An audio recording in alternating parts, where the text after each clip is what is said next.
자, 오늘 이 말씀을 가지고 기도보다 더 중요한 기도라고 하는 제목으로 은혜를 나누려고 합니다. 기도란 무엇인가? 라고 하는 질문에 아마 여러 가지 대답과 또 여러 가지 관점에서의 의미를 여러분 다 가지고 있을 것입니다. 어떤 분은 기도란 나의 문제를 하나님 앞에 고백해서 하나님의 은혜와 능력으로 해결받는 것. 또 어떤 분들은 하나님과의 대화하는 것, 교제하는 것, 또 영적으로 하나님과 동행하고 동거하고 호흡하는 것, 뭐 여러 가지 의미를 가지고 기도의 정의를 내릴 수가 있습니다. 그런데 제 개인적으로 기도란 무엇인가라고 하는 누가 묻는다면 저는 기도는 하나님과의 관계다, 그렇게 대답을 하고 싶습니다. 왜냐하면 기도가 우리가 무릎을 꿇고 어떤 장소에 어떤 시간에 어떤 문제를 가지고 하나님 앞에 주거니 받거니 하는 것도 기도지만 그런 기도만 있는 것이 아니고 우리 삶 속에 눈을 뜨고 일을 하면서 운전을 하면서 집안일을 하면서 학교 공부하면서도 하나님과의 깊은 영적인 관계를 이루는 그것 또한 말로 주거니 받거니 하지는 않지만 우리의 마음으로 생각으로 삶으로 하나님과 교제가 일어나는 그 모든 것이 기도의 모습이기 때문에 기도는 하나님과의 관계다, 이렇게 정의를 내리는 것입니다. 그래서 기도가 응답이 된다 안 된다라고 하는 것은 어떤 문제를 가지고 나갔을 때 그 문제의 해결을 경험했냐 안 했냐라고 하는 것으로 판단하는 어떤 기도의 한 일부라고 생각이 됩니다. 넓은 의미에서의 기도는 응답이 되든 안 되든 늘 하나님 안에서 하나님과 교제하면서 하나님을 예배하고 찬양하고, 그런 면에서 이 예배도 어떤 면에서의 기도입니다. 찬양도 어떤 의미에서의 기도지요. 그래서 찬양은 곡종 있는 기도다, 이런 표현을 쓰기도 합니다. 하나님의 뜻을 따라서 순종하는 어떤 삶의 모양과 모습도 기도가 될 수가 있고, 이제 내일이 되면 출근을 해서 직장 생활을 해야 되고 학교에서 학교 수업을 들어야 되는 것도 그것이 하나님의 뜻 가운데 하나님과의 교제 속에 일어나는 것이라면 그 또한 삶의 기도가 되는 것입니다. 자, 그런데 이런 기도의 삶을 사는 사람들에게 하나님께서 주시는 은혜의 말씀이 오늘 13절 보면 너희가 내 이름으로 무엇을 구하든지 내가 행하리니, 또 14절에도 내 이름으로 무엇이든지 내게 구하면 내가 행하리니, 무엇을 구하든지 무엇이든지 구하면 내가 행하겠다, 응답을 주겠다는 거예요. 참 도전이 되고 또 위로가 되고 소망을 주는 그런 말씀이 아닐 수가 없습니다. 입을 크게 열라 내가 채우리라, 내게 부르짖으라 내가 응답하리라, 믿는 자에겐 능치 못함이 없으리라, 구하라 그리하면 받으리라, 내게 능력 주신 자 안에서는 내가 모든 것을 할 수 있느니라. 뭐 이런 말씀을 들으면 정말 힘이 나고 위로가 되고 소망이 생기고, 그래 힘들어도 기도해야지, 어떤 기도에 도전이 되는 그런 말씀이 아닐 수 없습니다. 그런데 문제는 뭐냐면 이런 말씀을 우리가 들을 때 문장 속에 있는 말씀의 의미는 깨닫고 도전을 받는데 이 말씀 속에 있는 깊은 하나님의 마음은 헤아리질 않고 문맥 속에 문장만 아멘하고 이 말씀에 따라 열심히 기도는 해요. 기도는 하지만 그 기도의 의미를 깨닫지 못하고 그 기도의 결과를 가지고 응답이 되네 안 되네, 10년을 기도하고 있는데 응답이 안 된다고 얘기하고, 어떤 경우에는 감동으로 기도했는데 응답이 됐다고 즐거워하면서 어떤 기도의 의미를 온전하신 하나님의 뜻으로 해석하지 않고 문맥의 문장의 의미로 받아들이는 경우가 있다 보니까 어떤 경우에는, 극단적인 경우에는 내게 구하라 응답하겠다, 무엇이든지 구하라 내가 행하겠다, 이런 말씀을 마치 동화에 나오는 금 나와라 뚝딱, 은 나와라 뚝딱, 요술방망이, 도깨비 방망이처럼 생각을 하고, 문제만 있으면 기도하면 돼, 어려움만 생기면 기도하면 다 해결해줘, 왜 기도 안 해? 기도하면 다 되는데, 마치 기도가 어떤 문제 해결을 위한 특별한 특권인 줄 알고 오해하는 그런 분들이 없지 않아 많이 있습니다. 물론 기도하면 돼라고 하는 것은 하나님의 뜻이지만 기도보다 더 중요한 것을 놓치고 있는 경우가 너무나 많이 있다는 거죠. 우리 주변을 둘러보면 특히 한국교회나 일반적인 우리 한국적인 심성을 보면 예로부터 우리는 비나이다를 유난히 열심히 잘한 민족 중에 한 민족입니다. 그런 사람들이 교회에 와서 예수를 믿는 순간부터 또 기도를 얘기하다 보니까 새벽 기도 드리는 마음으로, 또 철야하는 마음으로, 또 수요 예배, 금요 예배, 주일 예배, 또 개인적으로 시간을 가지고 교회 와서 열심히 기도를 하는데, 그 기도할 때마다 도전을 스스로가 주는 게 뭐냐면, 기도하면 응답을 하시고, 기도하면 부르짖으면 하나님께서 응답하시고 인도하시고, 간절히 찾고 찾으면 만나주시는 그런 하나님인 것을 믿고 기도하는데, 정작 그 기도가 나의 삶을 변화시키는 것이 아니고, 나의 영적인 자유를 주는 것이 아니고, 그저 열심으로만 기도하는 그런 모습의 신앙으로 고착화되고 있다는 것입니다. 세계 어느 나라보다 새벽 기도를 열심히 해요. 세계 어떤 곳보다 철야기도, 금식기도, 작정기도, 금요 예배, 수요 예배, 뭐 신년이 되면은 뭐 우리도 40일 기도 뭐 이런 걸 하지 않습니까? 그런 기도를 열심히 하는데, 정작 기도는 열심히 하는데 기도보다 더 중요한 기도를 잊어버리고 기도하고 있다는 것입니다. 자, 오늘 본문을 통해서 내게 구하면 내가 행하리라 라고 했던 이것이 요술방망이, 도깨비 방망이가 아니고 정말 예수님이 이 말씀을 하신 의도가 뭔가를 살펴보면서, 물론 기도는 해야죠. 그런데 그 기도하는 행위, 기도하는 자세, 기도하는 방법, 기도하는 시간,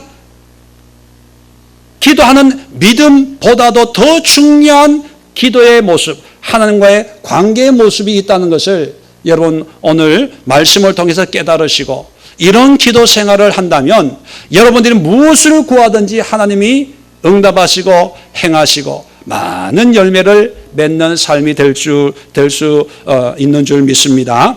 자, 그 세 개 중에 첫 번째가 뭐냐면, 자, 13절, 14절 이런 말씀을 하시는 대상이 뭐냐면 12절입니다. 내가 진실로 너에게 이르노니 나를 믿는 자는 내가 하는 일을 그도 할 것이요 또한 그보다 큰 일도 하리니 이는 내가 아버지께로 감이라. 그러면서 내 이름으로 구하면 내가 행하겠다 얘기합니다. 자, 이 기도의 약속, 응답의 약속은 누구에게 한 것입니까?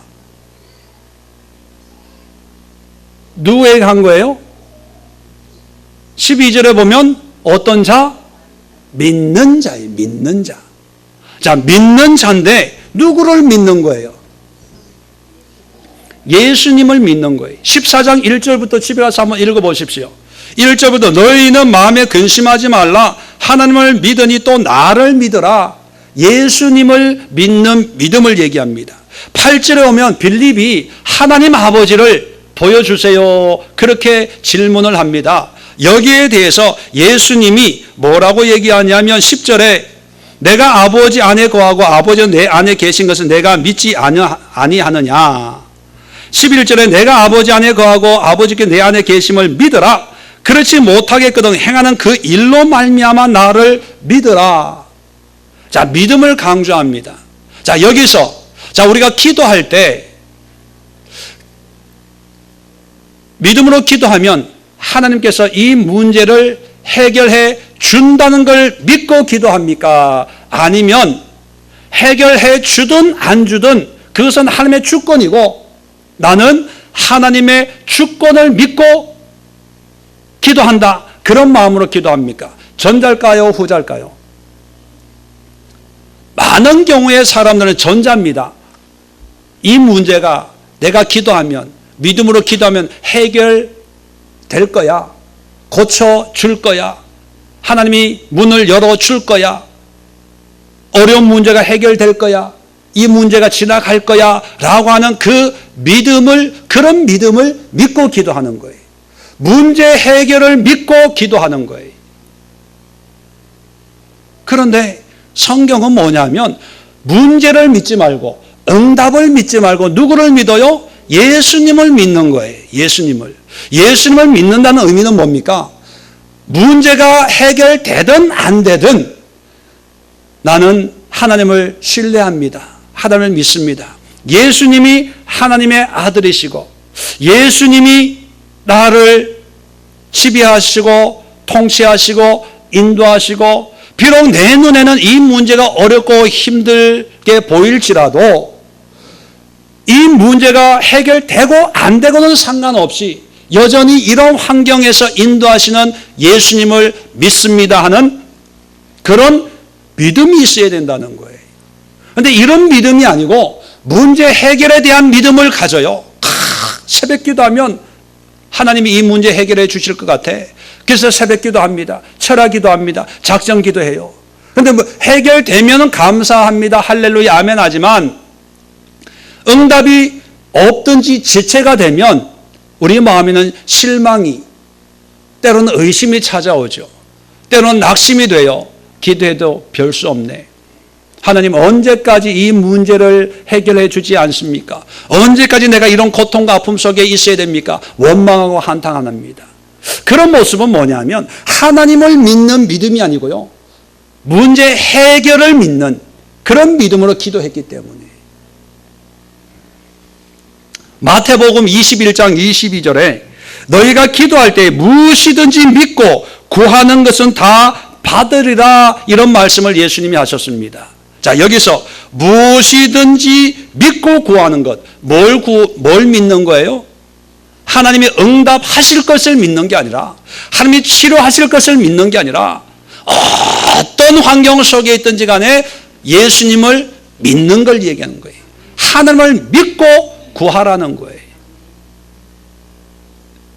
여러분, 우리가 기도하는 대로 다 응답되는 것만이 응답이 아니에요. 응답이 안 되는 것도 응답이에요. 응답이 미루어지는 것도 응답이에요. 어떤 경우에는 환경이 더 나빠지는 것도 응답이에요. 왜? 모든 것이 하나님의 주권 가운데 있기 때문에 하나님의 주권을 믿는 것이 바로 믿는 자예요. 그런데 우리는 우리 뜻대로 안 되면 안 믿어. 내가 원하는 대로 안 되면 불평, 불만, 입이 이렇게 나와요. 그것은 하나님을 믿는 게 아니에요. 하나님을 믿는 자는요, 어떤 환경, 어떤 상황 속에서도 하나님의 임재, 하나님의 주권, 하나님의 함께 하심을 믿기 때문에 두려워하거나 염려하거나 조바심 내거나 불평하지 않는다는 것입니다. 야고보서 1장 5절로 7절에도 이런 말씀이 있습니다. 너희 중에 누구든지 지혜가 부족하거든 모든 사람에게 후히 주시고 꾸짖지 아니하시는 하나님께 구하라 그리하면 주시리라. 자, 구하라 그러면 주신다 얘기합니다. 그 다음 절에 오직 믿음으로 구하고, 사람들은요 구하라 그리하면 주시리라 여기까지만 듣고 아멘해요. 그런데 성경은 계속 얘기합니다. 오직 반드시라는 뜻이, 구하면 주시는데 반드시 믿음으로 구하고 조금 또 의심하지 말라. 의심하는 자는 마치 바람에 요동하는 바다 물결 같으니 이런 사람은 무엇이든지 주께 얻기를 생각하지 말라. 응답받을 생각하지 말라는 거예요. 그러면 믿는다, 의심하지 말라. 뭐를 믿고 뭐를 의심하지 말라는 거예요? 문제에 대한 응답? 아니죠.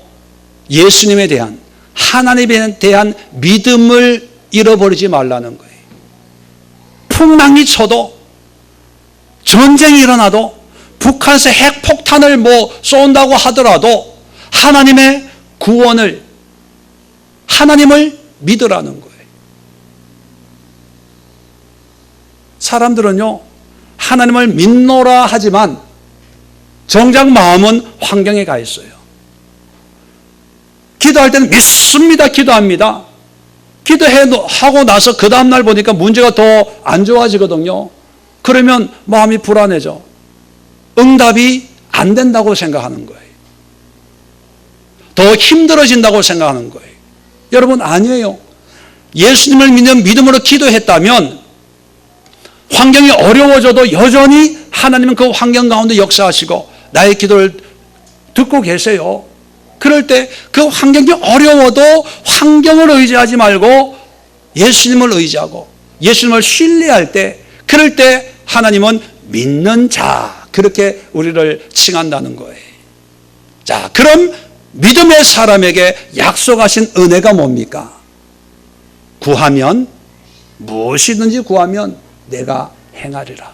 그래서 하나님께서는 때로는 우리의 믿음을 달아보시기 위해서 기도했는데 더 어려운 응답으로 응답할 때가 있습니다. 간구하고 눈물로 기도하는데 때로는 환경이 더 악화될 때가 있어요. 그럴 때 우리의 마음은 왜 응답이 없습니까? 왜 더 힘듭니까? 의심과 불평과 불만이 막 입에서 올라오려고 하는 그런 때가 있지요. 그럴 때 믿음의 사람은 그 모든 것을 누르고, 그럼에도 불구하고 하나님은 나와 함께 하시고 나를 인도하시고 나를 통해서 하나님의 영광이 드러나도록 영광을 누구에게도 주지 않는 영원한 하나님이신 것을 믿고 고백할 때 하나님께서 야, 이제야 네가 나를 믿는 줄 알겠노라. 이게 하나님의 마음이거든요. 아브라함을 그렇게 시험해 보신 거예요. 모리아산에서 아들 독자 이삭을 바쳐라 했을 때, 바쳤을 때 이제야 네가 나를 경외하는 줄 알겠다. 하나님이 우리를 고생시키고 망하게 하고 병들게 하고 세상에서 아무것도 아닌 자로 사는 것을 기뻐하는 하나님이 아닙니다. 하나님은 하나님의 은혜를 누리기를 원하고 하나님의 축복을 누리기를 원하는데, 문제는 우리에게 믿음이 없고 기도하지만 믿음의 기도가 하나님을 믿는 믿음이 아니라 이 문제 해결에 대한 그런 믿음이 믿음인 줄 알고 주여 믿습니다 소리는 지르고 기도는 열심히 하지만 정작 우리의 믿음의 대상은 하나님이 아니고 문제에 놓여 있기 때문에 하나님의 응답을 경험하지 못한다는 것입니다.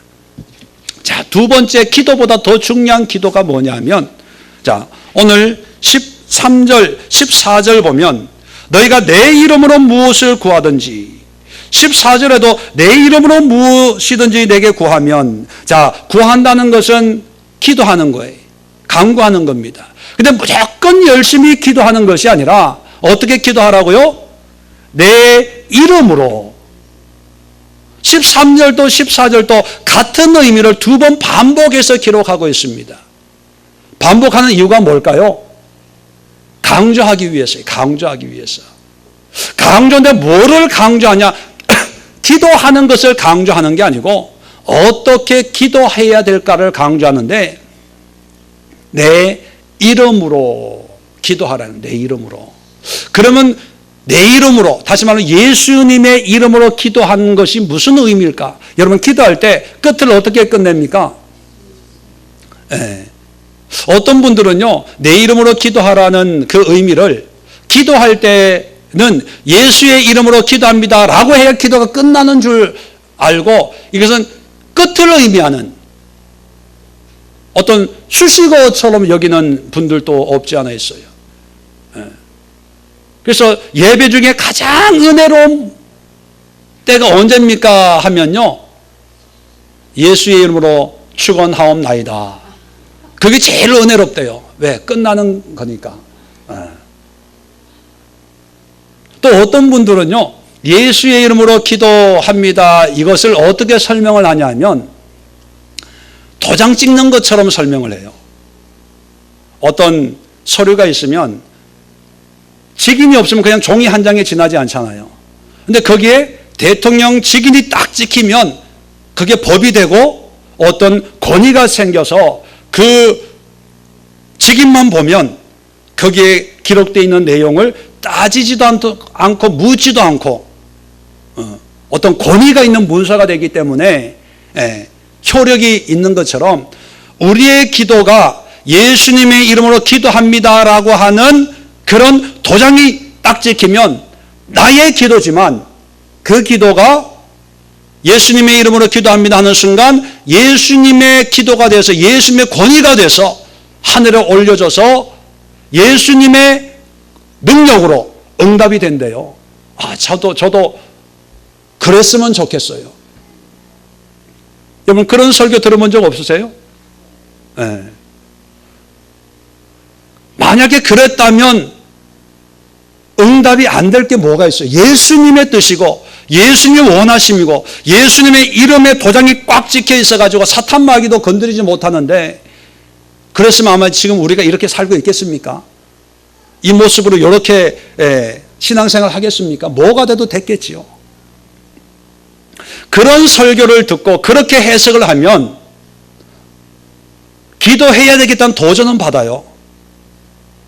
열심히 기도하고 예수님의 이름으로 기도합니다. 그러면 이제 나의 원함이지만 예수님의 원함이 돼버리는 거예요. 예수님의 권위가 돼버리는 거예요. 예수님의 도장이 직인이 찍히는 거예요. 그러니까 새벽 기도 가서 이것도 해주시고 저것도 해주시고 예수님의 이름으로 기도합니다. 우리 남편 잘 되게 해주시고 우리 아들 딸들 시집장가 잘 가게 해주시고 팔순에 있거든 이건희 회장의 며느리가 되게 하시고 이재용이의 친구가 되게 하시고 예수의 이름으로 기도합니다. 도장 찍고 철야 기도에 도장 찍고요. 새벽 기도에 도장 찍고요. 부흥회 때 도장 찍고요. 이것도 안 되고 저것도 안 되면 기도원 가가지고 2박 3일 3박 4일 금식하면서 예수님의 이름으로 예수님의 이름으로 예수님의 이름으로 본인은 너무 기도 열심히 했다고 생각하는 거예요.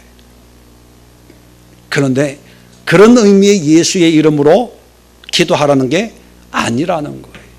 자, 설명을 드립니다. 유대인들에게 이름이라고 하는 것은 특별한 의미를 가지고 있습니다.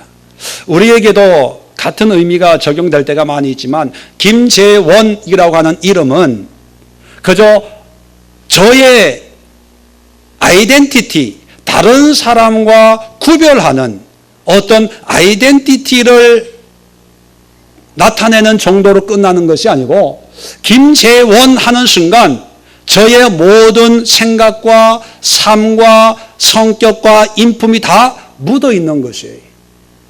그래서 옛말에 나이가 몇 세가 되면 자기 이름에 책임을 져야 된다. 그런 말이 있는 이유가 뭐냐면 그 이름이란 단순히 이름 석자의 의미가 아니라 그 사람의 삶과 인격을 다 포함하고 있는 거예요.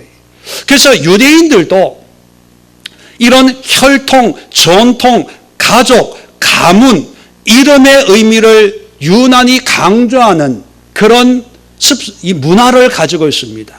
성경에 보면요, 많은 이름들이 등장하는데 그 이름이 그냥 등장하는 게 아니라 누구누구의 아들 아무개, 이새의 아들 다윗, 눈의 아들 여호수아, 이렇게 그 족보를 거론하면서 그 이름을 이야기하는 게 뭐냐면 그 사람은 어느 날 한순간 갑자기 태어난 게 아니고 하나님의 섭리와 그 믿음의 가문을 통해서 어떤 신앙의 정통성을 가지고 태어났고 또 자랐고 살았고 그러한 모습으로 하나님 앞에 사용되어지고 있는 것을 단적으로 암시하는 것이 바로 이름입니다. 그래서 그 이름이라고 하는 것은 그 사람의 실체이자 실상이에요.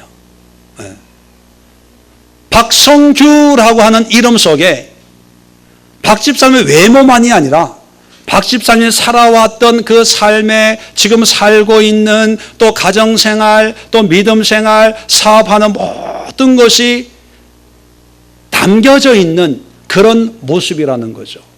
자, 그러면 예수의 이름이라고 하는 것은 그냥 예수, 이름 두 글자를 의미하는 것이 아니라 예수님의 마음, 예수님의 삶, 예수님의 뜻, 예수님의 의도, 예수님이 원하셨던 모든 예수님의 마음, 예수님의 삶의 모든 것으로 기도하라는 거예요.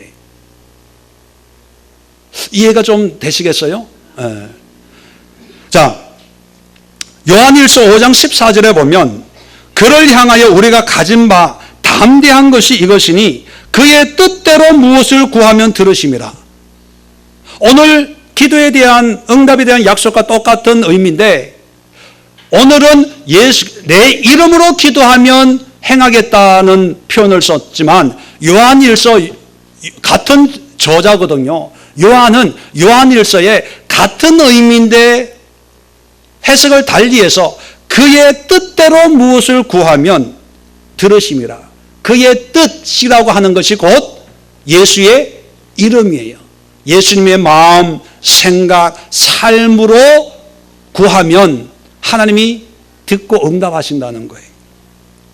자, 그래서 요한복음 5장 43절에는 예수님께서 뭐라고 말씀하셨냐면 나는 내 아버지의 이름으로 왔다. 그렇게 얘기합니다. 그 얘기는 뭐냐면 예수님의 삶은 하나님의 뜻과 하나님의 섭리와 하나님의 계획 안에서 산다. 그런 고백을 내 아버지의 이름으로 왔다. 그렇게 고백을 하고 있습니다. 자, 그런데 아버지의 이름으로 왔다는 그 의미를 오늘 본문에는 어떻게 제자들에게 설명을 하냐면 자, 10절입니다.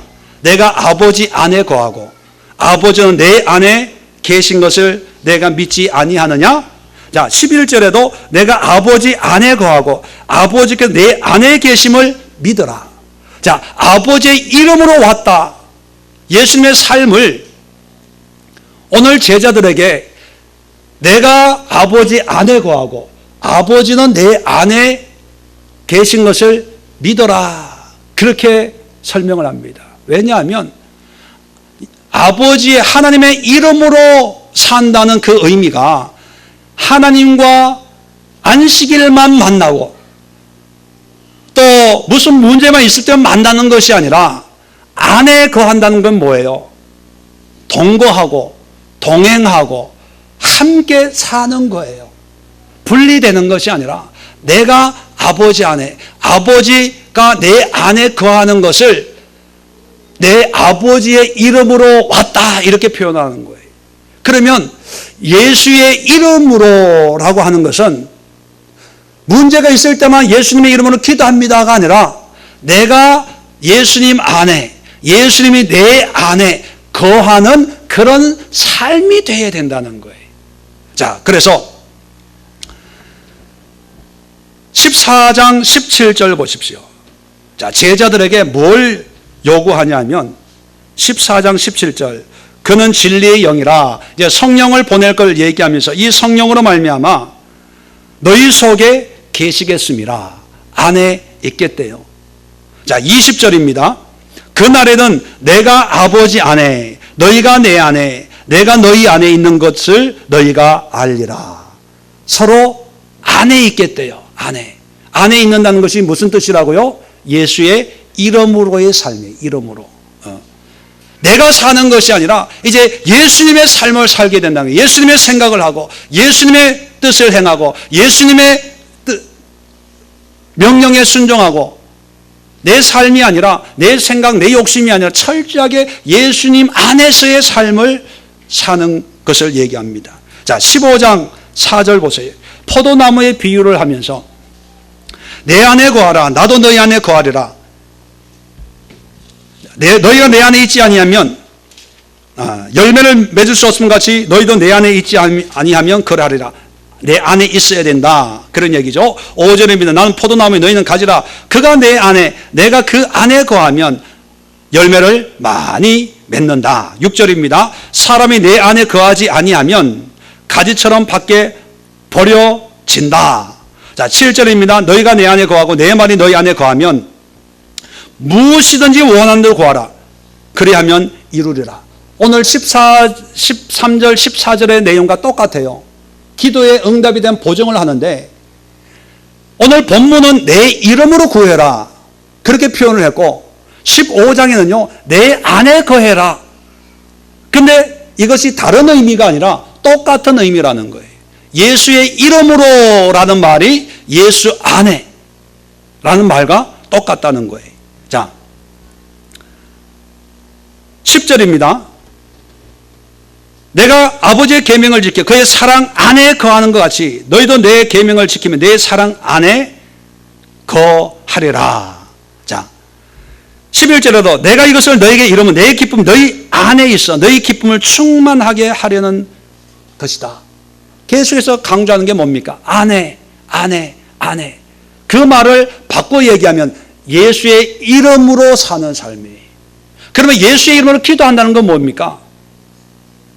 예수님 안에 살면서 예수님의 생각으로 예수님의 마음으로 예수님의 뜻으로 구하는 거예요. 자, 우리가 기도할 때 나에게 문제가 생겼습니다. 질병의 문제가 있고 경제적인 문제가 있어요. 환경에 여러 가지 문제들이 있어서 우리는 기도를 합니다. 왜 기도합니까? 그 문제가 해결되기를 바라서 그 문제가 유익되게 하기 위해서, 그죠? 더 좋은 곳, 더 넉넉하고 편안한 것을 우리는 구합니다. 그런데요, 그래서 작정 기도하고 새벽 기도하고 철학 기도하고 금식 기도하기 전에 먼저 그 기도하는 것보다 더 중요한 기도가 뭐냐면 이런 문제가 예수 안에서는 어떤가, 예수님 보시기에는 이 문제가 어떠한가, 그걸 먼저 물어봐야 돼요. 먼저 살펴봐야 됩니다. 무조건 나쁜 게 아니고 무조건 어려운 게 아니고 하나님이 나에게 주신 것이라면 오히려 그것을 귀하게 여길 수 있어야 됩니다. 가난이 하나님의 뜻이라면 그 가난 가운데 기뻐하고 즐거워할 수 있어야 돼요. 혹시 그렇게 될까 봐 아멘 안 하시잖아요. 고난이 내게 유익이라. 유익이 되는 게 고난이 유익은 아니에요. 고난은 고난이에요. 고난이 어떻게 우리에게 유익이 되고 좋고 기분 좋겠습니까? 고난의 유익인 것은, 이유는 그 고난이 예수 안에서 예수의 이름으로 오는 고난이 우리에게 유익이죠. 그래서 이 고난이 예수 안에서 또는 예수의 이름으로 오는 고난인지 아니면 다른 곳에서 오는 고난인지를 분별해서 예수님의 뜻 안에 있는 고난이라면 우리는 기뻐하고 즐거워해야 돼요. 환난 중에 기뻐해라. 내가 다시 말하는데 기뻐해라. 왜? 하나님의 뜻이고 하나님의 인도하심 가운데 있는 거기 때문에. 우리는 지금까지 어떤 신앙의 훈련을 많이 받았냐면 무조건 기도 많이 하는 것, 오래 하는 것, 방언으로 기도하는 것, 철학 기도하고 작정 기도하고 40일 기도 완주하는 것, 거기에 의미를 가지고 있어요. 그러다 보니까 우리 한국교회처럼 열심히 부르짖는 신앙을 가지고 있는 교회들이 그렇게 많지가 않거든요. 그런데 보면 그렇게 기도하는데 삶의 영적인 어떤 자유나 기쁨이나 하나님과의 친밀한 관계는 그렇게 없어요. 늘 두려워하고 조마조마하고 안달복달 뭐 그런 표현 아시죠? 왜 그럴까? 여러분, 기도만 열심히 했지 기도하기 전에 예수의 이름으로 기도하는 훈련을 안 했기 때문에. 자, 그래서 계속해서 성경을 봅니다. 15장에 보면 자, 제자들에게 뭐라고 얘기하냐면 16절입니다. 자, 끝에 보면 너희 열매가 항상 있게 하여, 열매가 항상 있게 한다는 얘기는 응답을 항상 준다는 거예요. 예. 하여 내 이름으로 아버지께 무엇을 구하든지 다 받게 하려 함이라. 자, 내 이름으로라는 말은 아까도 얘기한 것처럼 내 안에, 내가 너희 안에, 너희가 내 안에, 같은 의미라고 말씀을 드렸습니다. 그러면 다 받게 하겠다는 거예요. 자, 21절입니다. 사람들이 내 이름으로 말미암아 이 모든 일을 너희에게 하리라. 예수의 이름으로. 자, 16장 23절을 봅니다. 16장 23절 24절. 그날에는 너희가 아무것도 내게 묻지 아니하리라. 내가 진실로 진실로 너희에게 이르노니 너희가 무엇이든지 아버지께 구하는 것을 내 이름으로 주시리라. 내 이름으로. 무조건 기도한다고 주는 게 아니라 예수 안에서의 강구, 기도, 삶이 될 때 응답을 주신다는 거예요. 24절에 지금까지는 너희가 내 이름으로 아무것도 구하지 아니하였으나 구하라 그리하면 받으리니 너희 기쁨이 충만하리라. 구하라 그리하면 받으리라. 이 말씀을 가지고 얼마나 많은 사람이 도전을 받습니까? 그런데 여기서 구하는 것은요, 그냥 기도하는 게 아니라 내 이름으로. 자, 보세요. 지금까지 너희는 누굽니까? 제자들이거든요. 자, 제자들이 지금까지 하나님 앞에 기도 한 번도 안 해봤을까요? 제자들 유대인 아닙니까? 예수님 만나기 전에 이 제자들도 태어나면서부터 하나님에 대한 율법 공부를 하고 성전 예배를 드리고 신앙 훈련을 했어요. 일반 유대인들하고 똑같이. 하나님 앞에 너무나 많은 기도를 했을 거예요. 예수님 만나기 전에. 근데 예수님은 뭐라고 얘기하냐면 지금까지 너희가 내 이름으로 아무것도 구하지 아니했다는 거예요. 기도 안 했다는 게 아니에요. 기도하기는 했지만 내 이름으로 구하지 않았다는 거예요. 내 이름으로 구하지 않았다는 것은 무슨 뜻입니까? 내 안에서, 하나님 안에서, 하나님이 내 안에, 내가 하나님 안에 거하는 그런 기도 생활을 안 했다는 거예요. 자, 보세요. 우리 제자들 입장에서는 기도 생활 했어요, 안 했어요? 했어요. 누구보다 열심히 했어요.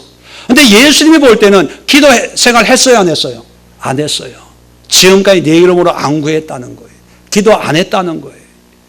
지금까지 우리도 마찬가지입니다. 우리가 예수의 이름으로의 삶을 살지 못하고 무조건 기도했다면 하나님께서 우리에게, 예수님이 우리에게 뭐라고 얘기하면 아무개 집사에 아무개 권사에 지금까지 너는 내 이름으로 아무것도 구한 게 없느니라. 얼마나 비극입니까? 우리 입장에서는 아니 하나님, 예수님, 내가 얼마나 기도했는데요. 남편을 위해서, 사업을 위해서, 건강을 위해서, 부모를 위해서, 자녀를 위해서 철학기도 하고 금식기도 하고 작정기도 하고 얼마나 열심히 한 번 앉으면 2시간, 3시간 시간 가는 줄 모르고 기도했는데요. 울며 불며 눈이 퉁퉁 부를 정도로 기도했는데요. 무슨 말을 그렇게 섭하게 하십니까? 그런데 예수님은 지금까지 너는 기도했다고 하더라도 내 이름으로 구하지 아니했다. 지금부터라도 구하라는 거예요. 어떻게 구하라고요? 무조건 구하라고요? 무조건 기도하라고요? 무조건 입을 크게 열라고요? 무조건 부르짖으라고요? 무조건 두드리라고요? 아니에요. 내 이름으로 구하라는 거예요. 내 이름으로. 그 얘기 뭡니까? 기도만 하지 말고 기도하기 전에 나와 함께하는 삶을 살자는 거예요. 내 안에서, 내가 너 안에 들어가서 너의 생각을 나의 생각으로 좀 바꾸고 너의 마음을 내 마음으로 좀 교체하고 너의 뜻을 내 뜻으로 교체해서 너의 구함, 너의 필요가 아니라 나의 필요, 나의 원함, 나의 뜻으로 사는 삶을 살고 그런 기도를 하면서 그런 기도의 제목으로 구하면 받으리니, 응답 받으리니 너희 기쁨이 충만한 만족함이 있다는 거예요. 기쁨이 있다는 거예요. 이런 기도 생활을 좀 하라는 거예요. 정리를 하면 예수의 이름으로 기도합니다라는 것은 그냥 예수의 이름으로 도장 찍는 것이 아니고요. 기도의 끝을 의미하는 것이 아니라 이것이 나의 삶의 고백이고 이것이 나를 통해서 하나님이 주신 그 은혜의 고백으로 이런 기도를 합니다. 하나님의 뜻에 나에게 이런 물질이 있어야 된다고 저는 감동을 받았습니다. 하나님의 마음이 나를 통해서, 이 가정을 통해서, 이 교회를 통해서, 이 사업을 통해서 하나님이 이런 일을 이루어 가시려고 하신다는 것을 제가 깨닫고, 하나님 주님의 뜻 가운데 이런 기도를 이렇게 합니다. 주여, 기도하오니 간구하오니 응답하여 주옵소서. 이게 예수 안에서 삶이고, 말씀드린 것처럼 무릎 꿇고 예수 이름으로 기도합니다라고 하는 그것만이 기도가 아니라 우리 삶 속에서 우리의 삶의 실체가 내가 아니라 예수님이 되어질 때, 예수님의 마음으로, 예수님의 생각으로, 예수님의 뜻으로 살아갈 때 그런 사람에게 베푸시는 특별한 은혜가 무엇이든지 구해라. 그러면 내가 행할게, 응답할게, 그거예요. 그런데 우리의 실상은 뭐냐면 예수의 이름으로의 삶은 제쳐놓고 무조건 구하기만 해요. 기도만 열심히 해요. 여러분, 제가 기도 열심히 하지 말라는 의미가 아니라 그렇게 기도하는데 왜 응답이 없냐? 그 문제를 말씀을 드리는 거예요. 예수님과 너무나 상관없는 기도를 많이 해요. 왜 우리가 영성훈련을 합니까? 저는 여러분의 다 영성훈련을 다 했으면 좋겠어요. 왜? 거기에서 차근차근 예수의 이름으로 예수 안에서의 삶을 훈련을 하거든요. 설교로는 안 돼요. 성경 말씀을 가지고 이렇게 살아야 되는구나, 거기까지만 설교할 수 있지, 구체적인 것은, 실천적인 것은 여기서 다 할 수 없거든요. 안타까워요. 안타까워. 나름 믿는다고 하고 나름 기도한다고 하고 집에서 기도해요, 말씀 봐요, 뭐 혼자 묵상해요, 한가 교제를 한대. 그러나 내가 볼 때, 목회자로서 바라볼 때 아니야. 근데 하나님이 볼 때는 더 아닐 수 있겠죠. 답답해요. 답답해. 그게 아닌데 삶이 바뀌어져야, 생각이 바뀌어져야 돼.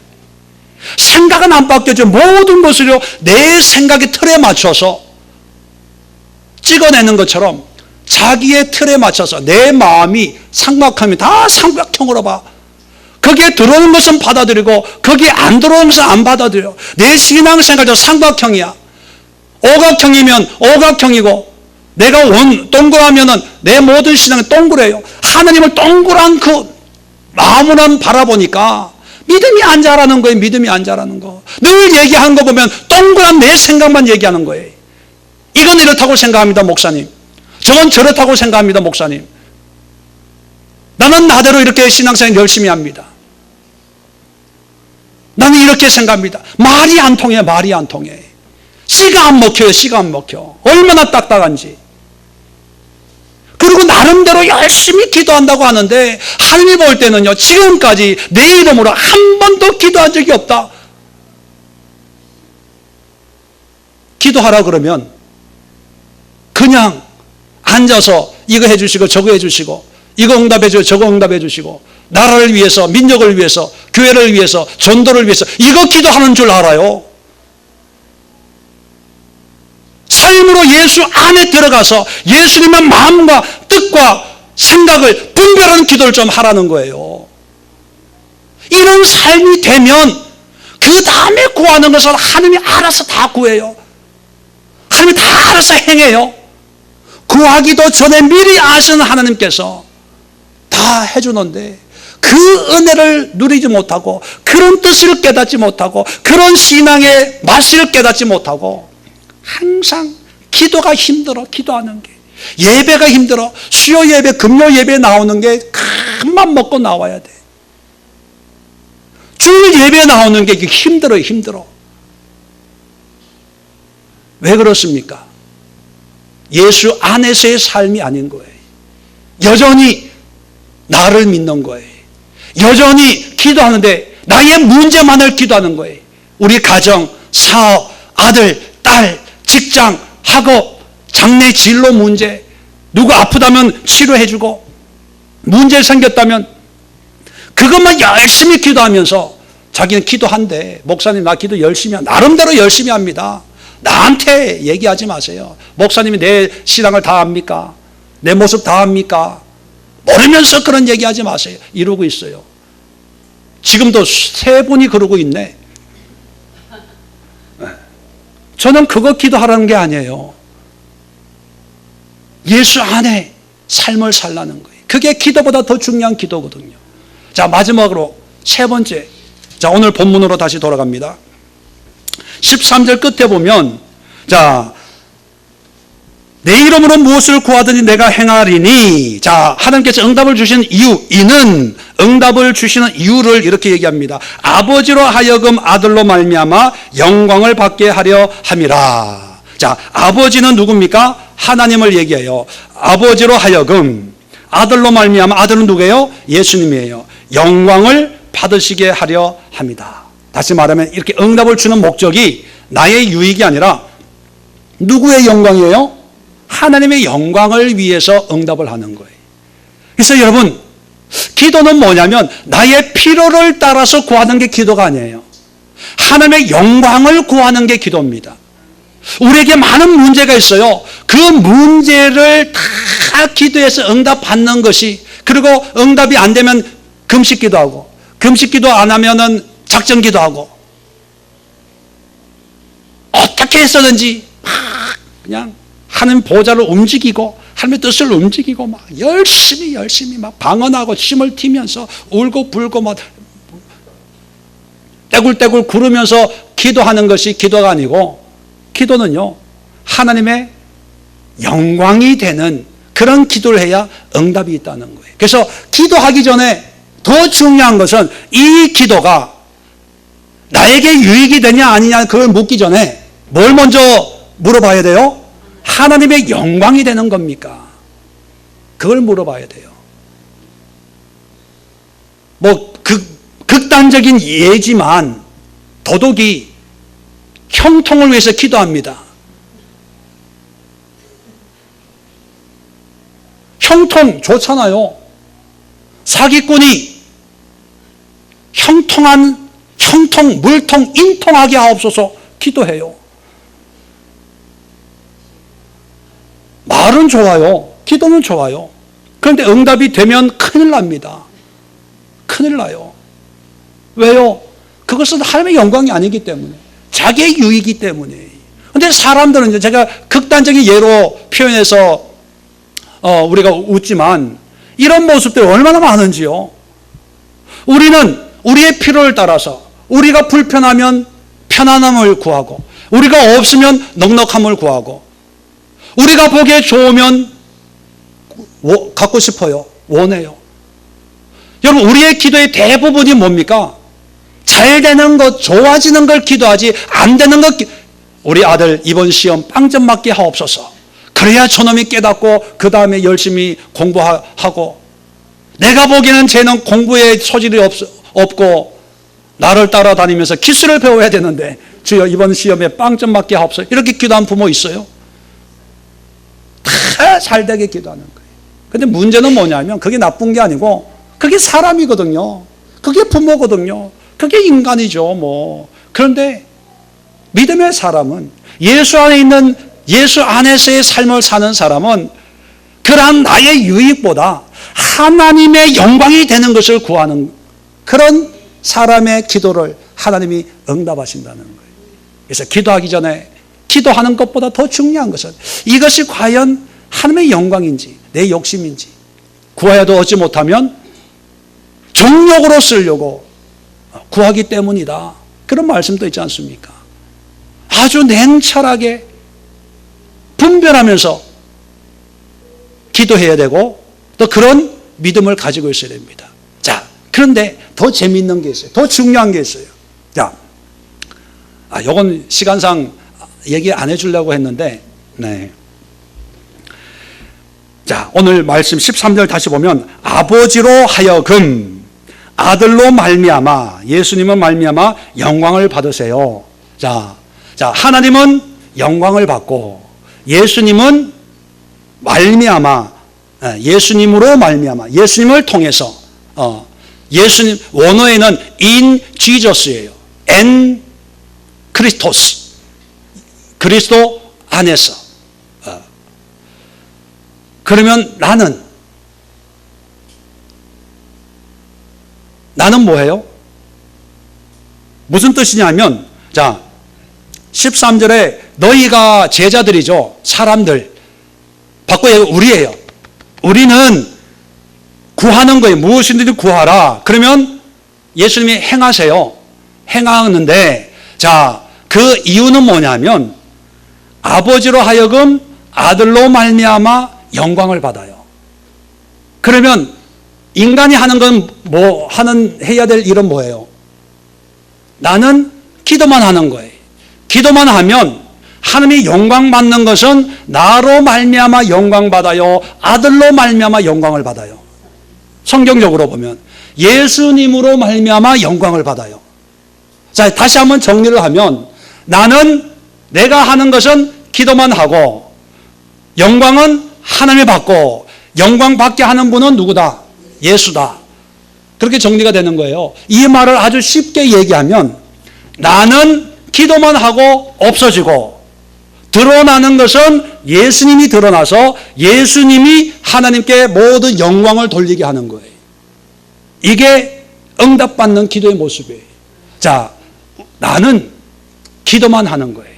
자, 기도만 하면서 나는 존재가 없어지는 거예요. 내가 한 건 기도밖에 없어요. 난 아무것도 없어요. 함께 영광이 되는 응답을 받았다면 이 응답은 누구로 말미암아 영광 돌리게 하는 거예요? 예수님. 그 얘기는 뭐냐면 나는 기도만 하고 없어지고 드러나는 것은 누구만 드러나야 된다? 예수님만 드러나요. 그 예수님이 함께 영광을 올려드리는 거예요. 이게 영적인 원리예요. 기도 조금 한다고 하는 사람들이 가지고 있는 미혹이 뭐냐면 내가 기도해서 응답된 거야. 간증해요. 자랑해요. 내가 안수했더니만, 내가 신방해가지고 뭐 했더니만, 내가 뭐 했더니만, 내가 했더니만, 저 사람 말이야, 술 먹고 개 차반에 내가 기도해서 성령 받고 저렇게 지금 장로되고 권사되고 집사된 거야. 그런데요, 하나님이 무엇이든지 구하면 응답하시는 그 기도는 어떤 기도냐면 나는 그저 기도만 하는 거예요. 기도만 했더니만 드러나는 것은 예수님만 드러났어요. 그 예수님을 보고 함께 영광이 되는 그런 기도를 드려야 된다는 거예요. 사실 우리가 하나님 앞에 기도할 수 있는 이유도 예수님 때문입니다. 예수님 우리의 중보자이기 때문에 예수님이 우리 앞에 없으면 하나님 앞에 설 자가 없어요. 예수님 때문에 하나님을 아버지라 부르고 이렇게 편안하게 예배드리고 예배 시간 졸기도 하고요. 예배 시간에 핸드폰도 가지고 예배 시간에 딴 생각하고 뭐 이러지요. 구약시대 보세요. 여러분 이렇게 했다가는요 저부터도 살아남지 못해요. 왜? 띄어먹은 게 많거든. 값진 외투, 신할상 외투, 아간 죄 안 지어본 사람만 아멘. 아나니아 삽비라 같은 비슷한 짓 안 해본 사람만 아멘. 그런데요, 구약에 성령의 역사가 있던 초대교회 이런 잣대로 우리를 재면 아마 저부터 여기서 사라지고 말 거예요.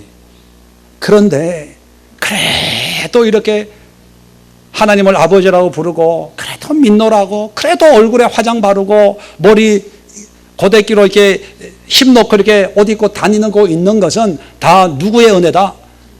예수님의 은혜예요. 예수님의 은혜. 예수님이 우리 앞에 있지 않으면 우리 아무것도 아니에요.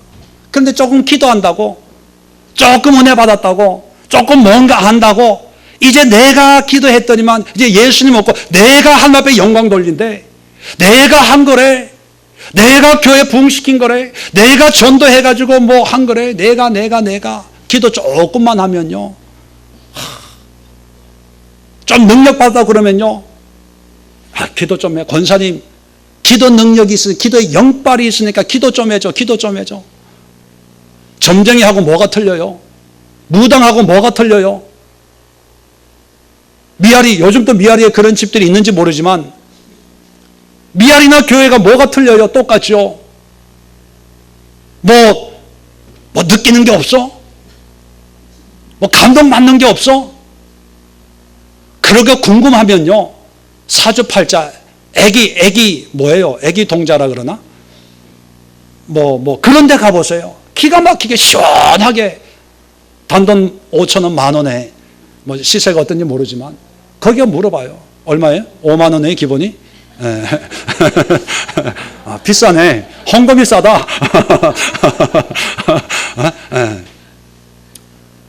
여러분, 하나님은요, 영적인 은혜, 믿음의 사람은 기도만 하면 할수록, 은혜 속에 들어가면 들어갈수록 나는 없어져요. 나는 그저 기도할 따름이, 나는 그저 봉사할 따름이, 나는 그저 예배할 따름이, 나는 그저 묵묵하게 믿음으로 살 따름이. 그런데 내가 낮아지면 낮아질수록 나를 통해서 누가 드러나요?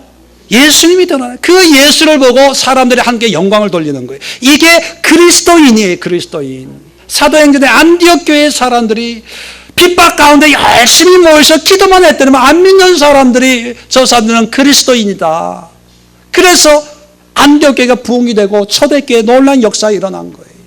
그런데 요즘에는 예수님은 없어지고 내가 살아가지고 내가 사람을 존경하고 사람을 대단히 여기고, 저 사람한테 한번 기도받으면 문제가 해결될 것 같아.